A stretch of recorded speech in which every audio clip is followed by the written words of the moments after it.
grande entre nós, no meio cristão, no meio evangélico e também pelos historiadores, porque muitos ficaram fascinados e tiveram a curiosidade de pesquisar como que era a cidade fortificada, como que eram os muros, as muralhas.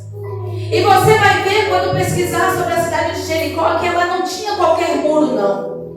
Os muros que fortificavam aquela cidade não eram qualquer muro, não.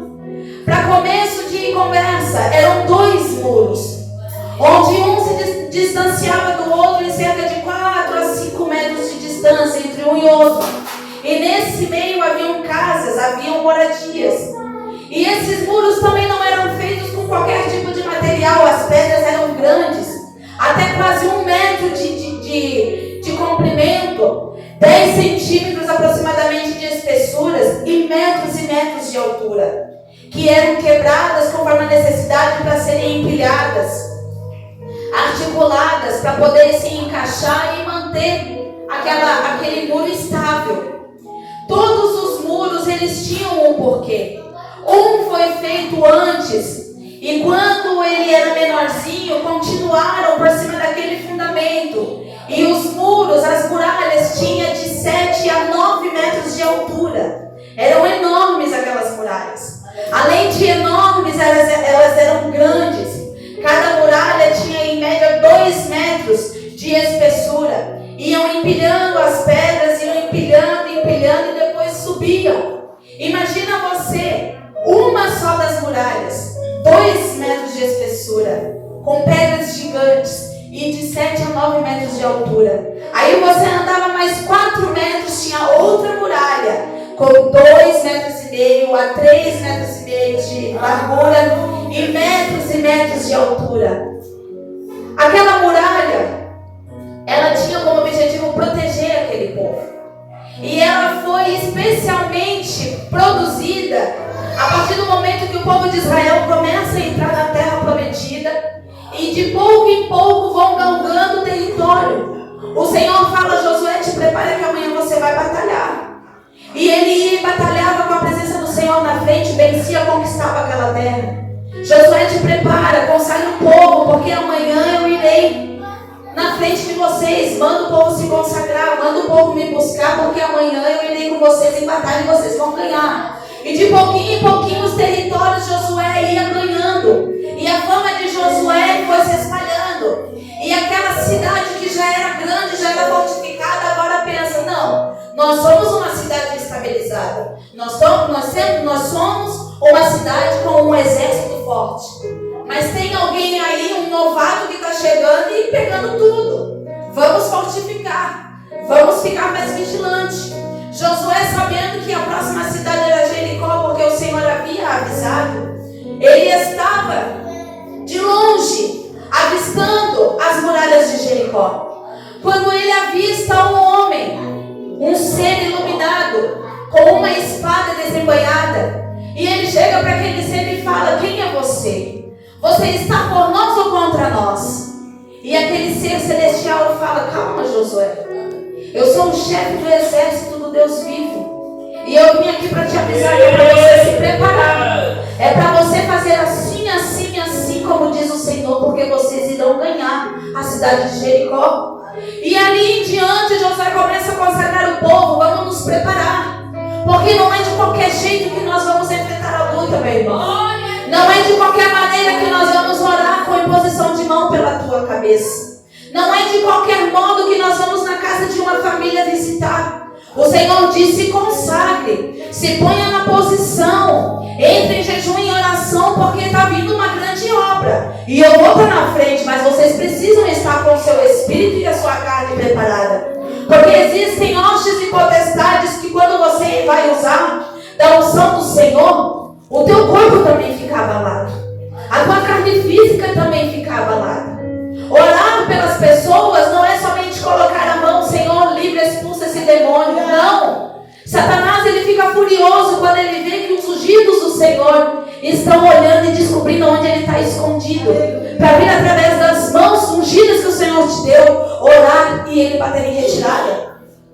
Então o anjo do Senhor fala: Josué, te prepara, coloca o povo em consagração, porque está vindo uma prova, e o Senhor está com vocês, e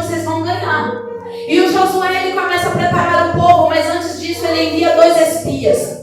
Vão lá, entra, cuida. Quantas pessoas tem na muralha? Quantas pessoas estão vigiando? Se tem guarda, se não tem? Qual que é o patrulhamento? Se eles trocam de plantão? Como é que funciona o negócio? E as pessoas que estão lá, os guardas, veem que aqueles 2 espias estão entrando. Então Raabe, uma mulher comum, uma mulher que não veio de uma família evangélica, uma mulher que não era do povo israelita, uma mulher que conhecia Deus de ouvir falar, ela pega aqueles 2 homens e traz para dentro da sua casa e esconde. E o rei fica sabendo que existem espias ali dentro e manda caçar. Vão lá, porque viram eles entrando em tal casa, vocês vão lá. Perguntaram para Raabe, não tem ninguém aqui, eles já foram embora, eles saíram tarde da madrugada, nem vi para onde que eles foram. Mas eles estavam lá. E quando eles saem de dentro do esconderijo, há ali uma conversa. E Raabe começa a explicar por que ela guardou eles. Olha, bem sabemos do Deus vivo que vocês servem. Nós aqui estamos todos amedrontados com as histórias que nós estamos ouvindo. Chegou aos nossos ouvidos que o seu Deus abriu o mar inteiro. Chegou aos nossos ouvidos que o seu Deus abriu o Rio Jordão.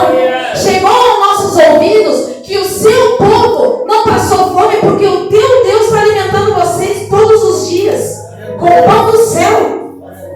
Nós estamos ouvindo as histórias que está chegando, que o teu Deus até aqui tem dado vitória para vocês. Cidades fortificadas, com guerreiros, com gigantes, e vocês estão ganhando, vocês estão vencendo.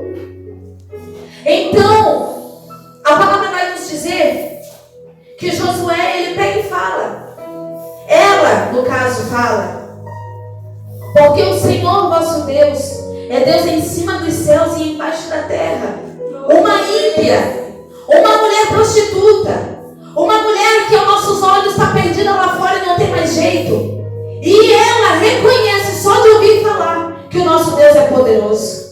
E às vezes nós viemos para dentro da igreja, vemos Deus livrando, curando de câncer e ficamos, será? Será?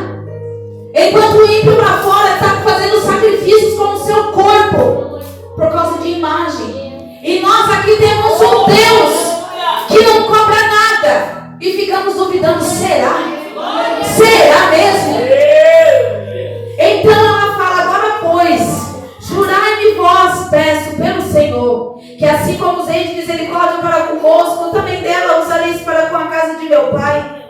E que me dareis um sinal certo de conservareis a minha vida e a vida do meu pai e a minha mãe, como também a meus irmãos e a minhas irmãs, com tudo que tenho, e que deles livrarei da vida e da morte. Ela estava clamando, porque ela sabia que aquela cidade que ela morava era próxima da lista do Senhor. Então ela começa a clamar, olha, o Deus de vocês é muito poderoso. Eu não quero mais saber dessa vida não. Eu não quero mais saber deste pecado não. Pelo amor de Deus, jura para mim que quando vocês vierem conquistar mais essa cidade, porque eu sei que vocês vão conquistar, porque o Deus que está com vocês não é Deus que brinca em serviço não. Então pelo amor do Senhor vosso Deus, me jura que eu e a minha casa estaremos seguros. E no versículo 18 do capítulo 2, versículo 18, perdão. Se vindo nós a esta terra, um daqueles espias está falando. Se vindo nós a essa terra, não atares este cordão de fio de escarlate, a janela por onde nos fizeste descer, porque depois, mais para frente, ela vai jogar uma corda pela janela da casa dela e eles vão fugir daquela janela. E se não recolheres em casa contigo teu pai, tua mãe, teus irmãos e toda a tua família de teu pai, preste atenção, qualquer que sair para fora da porta da tua casa, o seu sangue lhe cairá sobre a cabeça e nós seremos inocentes. Mas o sangue de qualquer que estiver contigo em casa caia sobre a nossa cabeça se alguém lhe puser a mão. Em outras palavras, Raabe, você quer que nós protegemos a sua família? Então nós vamos cumprir com o nosso prometido se você cumprir com o que nós vamos falar para você agora. Pega todas as tuas famílias, pega todos os teus irmãos, pega teu pai, tua mãe, todo mundo que você quer proteger e deixa dentro de casa. Porque quando nós chegar, nós vamos chegar arrebentando arrebentando tudo, matando tudo. E se alguém estiver lá fora e nós acabar matando, nós somos inocentes do sangue dele. O nosso compromisso é enquanto eles estiverem dentro de casa, enquanto eles estiverem debaixo do teu teto, Rabi, nós não vamos encostar nenhum fio de cabelo deles. A proteção do Senhor está para aqueles que confiam nele. Nós lemos antes de iniciar a palavra o Salmo 91. Aquele que habita no esconderijo do Altíssimo. Não é aquele que passeia, não. Não é aquele que vem num culto de um jeito e volta do mesmo jeito, não. É para aqueles que habitam no esconderijo do Altíssimo. É aqueles que ouvem a palavra do Senhor e guardam no coração. Quando chega o dia, o Senhor deu uma ordem, Josué. Durante 6 dias, nós temos o costume de falar que Josué deu 7 voltas, mas não foram 7, foram 13. 6 dias, uma volta. No 7º dia, deram 7 voltas. E não era como dar uma volta nesse quarteirão aqui. Dar uma volta nesse quarteirão aqui é fácil. Imagina um povo maior do que a população de Foz do Iguaçu, muito maior. Dar a volta numa cidade que o perímetro dela, não tem certeza, mas os historiadores dizem que dava cerca de 5 quilômetros de perímetro. E no último dia andaram quase 28 mil metros, 28 quilômetros andando a pé. Um povo inteiro. Se isso não for fé, o que vai ser, igreja? O que vai ser? A gente faz uma caminhada de 1 quilômetro nesse sol, já está com a língua para fora. Agora imagina crianças, idosos, pessoas doentes, grávidas, anciãos, todos andando, marchando 4 quilômetros por dia. E no último andando 28 quilômetros. Tem que ter fé para fazer isso. Tem que ter obediência para fazer isso. Vocês vão ganhar louvando. Essas batalhas vocês vão ganhar adorando. Não vai ser com espada agora não. Os sacerdotes estão na frente, tocando. Os guerreiros estão vindo logo atrás. Em seguida vem também o povo. Na frente a marca da aliança. E todo aquele povo marchando. Todo aquele povo adorando. E o Senhor deu uma ordem bem explícita. Josué fala para o povo que eu não quero um pio deles. Todos em silêncio. Eu não quero saber de ninguém cochichando, de ninguém conversando, falando de amanhã. Eu não quero ninguém conversando o que almoçou no dia. Não, eu quero silêncio. O único barulho que eu quero quando vocês estiverem marchando é o som das trombetas. É a minha adoração. Eu não quero saber de conversinha afiada, falando como que está a roupa da irmã, do irmão que se afastou, que se desviou. Como será que vai ser o final de ano? O que a gente vai preparar para a ceia de Natal? Eu não quero saber de conversa não, Josué. Eu quero silêncio. Eu quero reverência. Porque a minha presença está indo na frente de vocês. E sem as minhas mãos, vocês não vão conseguir entrar nessa cidade. E o povo marchou em silêncio. E quando chegou o último dia, na última volta, vai dizer no versículo 20 do capítulo 6. Gritou, pois, o povo, e os sacerdotes tocaram as trombetas. Tendo ouvido o povo o sonido da trombeta e levantado grande grito, ruíram as muralhas. E o povo subiu à cidade, cada qual em frente de si, e a tomaram. Foi a partir do momento que os sacerdotes começaram a gritar e as trombetas começaram a tocar, que o povo entendeu, chegou a hora. Agora nós vamos gritar. Agora nós vamos soltar a nossa voz, a nossa garganta. Agora está liberado. Vamos adorar ao Senhor em alta e bom voz. E ali na mesma hora o Senhor derrubou as muralhas.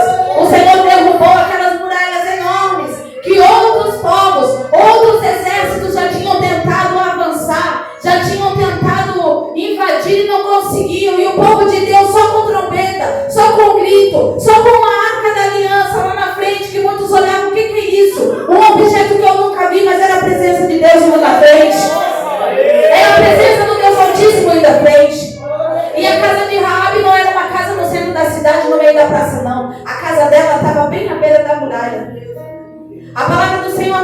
dizer se estava entre esse espaço de 4 metros. Mas vai dizer que ela estava fundamentada na muralha. Toda a muralha caiu. 9 metros de pedras. 9 metros de muralha, de altura, de muralha. Com 2 metros de espessura. Imagina, a gente vê uma mureta caindo, já faz um barulho, uma estrada, uma sujeirada. Agora imagina você ver pedras com quase 1 metro de largura, de comprimento, meio metro de espessura, caindo. É muito barulho, é muita poeira. Mas a casa de Raabe não teve uma rachadura. A casa de Raabe não teve uma pedra sequer lascada. Porque o Senhor deu uma palavra e ela obedeceu. Se vocês querem livramento, entra para dentro. Querem ser livrados, entra para dentro. Ah, eu vou ir lá, não. Está vindo aí um povo com um Deus que vai invadir, vai tomar tudo. Quer livramento? Não quer ter sangue correndo? Não quer pagar o preço? Não quer obedecer? Prefere obedecer? Então entra para dentro. Entra para dentro de casa.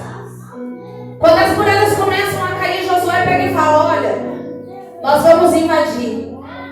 E vamos tomar tudo, matar tudo, porque essa cidade está amaldiçoada agora, a partir de hoje. Mas a casa de Raabe, a prostituta, e todos os que estiverem dentro, vocês não vão encostar um dedo.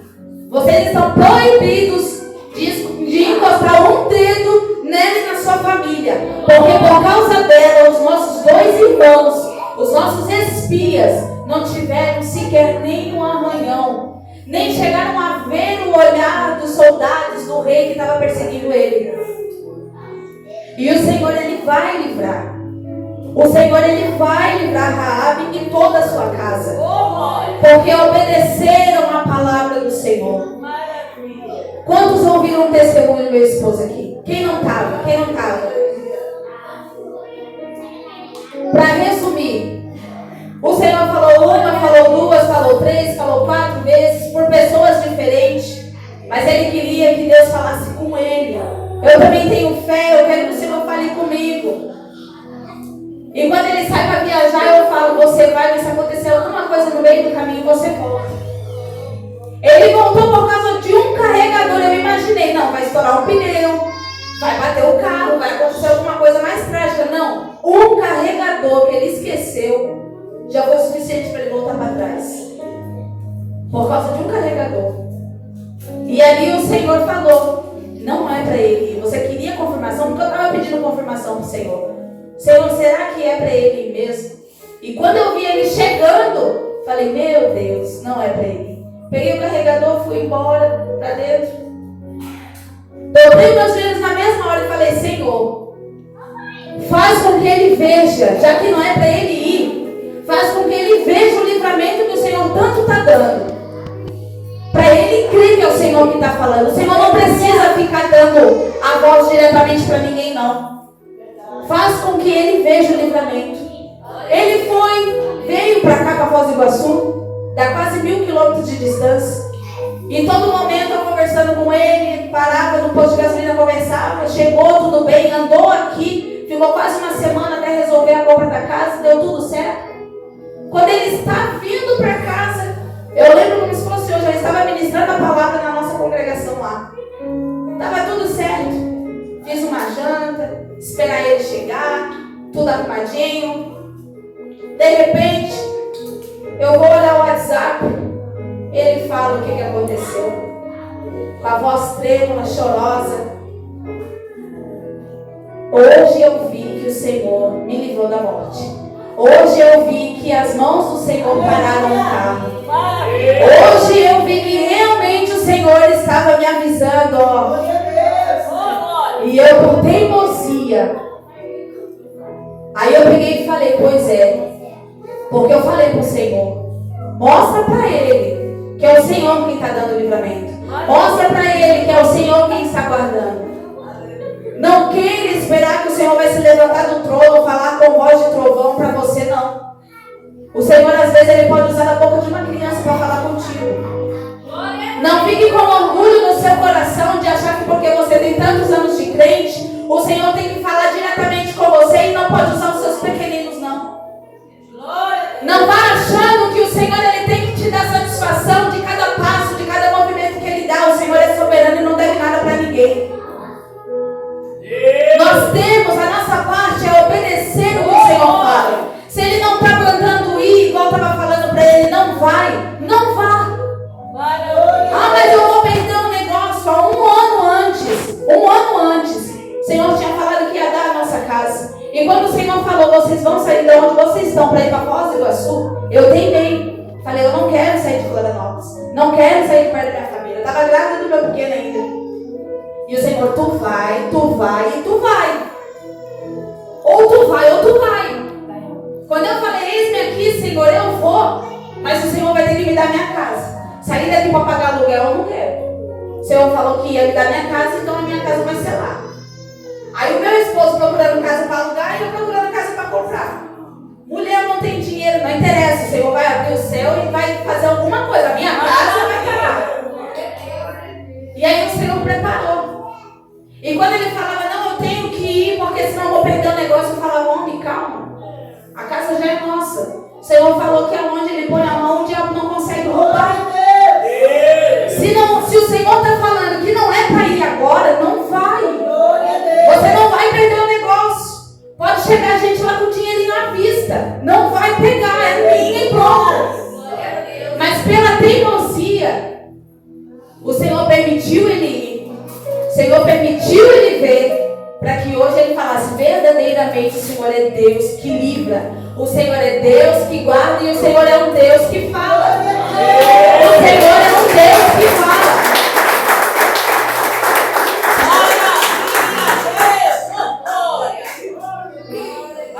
A obediência que traz livramento é o tema que o Senhor trouxe para essa campanha. A obediência que traz livramento. A obediência de Raabe, a palavra dos espias, trouxe livramento para a casa dela. Desde o menor ao maior, até os animais, todos morreram da cidade de Jericó. O povo de Israel matou e exterminou tudo. Somente Raabe e a sua família tiveram livramento. Mas por que tiveram livramento? Porque obedeceram. Fica dentro de casa, não sai. Eu vou dar uma espiadinha para ver como é que tá lá. Não. É dentro de casa, porta fechada. Não tem que estar espiando lá fora. Lá fora é morte. Lá fora é extermínio. Lá fora nós vamos estar matando a espada. Não tem nada para você estar espiando lá. Avisa os teus irmãos, avisa os teus pais, Raabe. Não tem motivo nenhum para eles dar uma espiadinha lá fora. É para ficar dentro de casa. Porque é dentro de casa que tem livramento. É dentro de casa que o Senhor vai guardar.